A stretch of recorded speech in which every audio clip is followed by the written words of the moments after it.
Alright, we got everything out here in the pool and getting ready because that dang wind is starting to pick up really good out here. So, I mean, we've had some pretty good quick little gusts and stuff like that. So,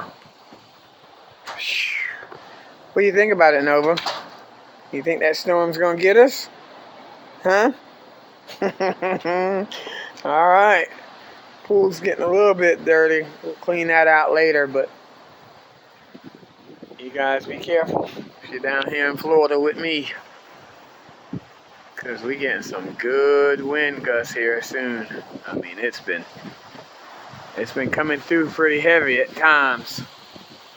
So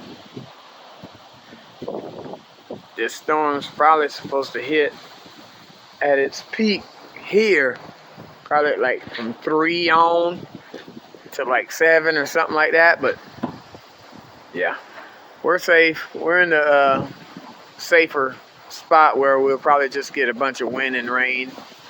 But get out of that pool.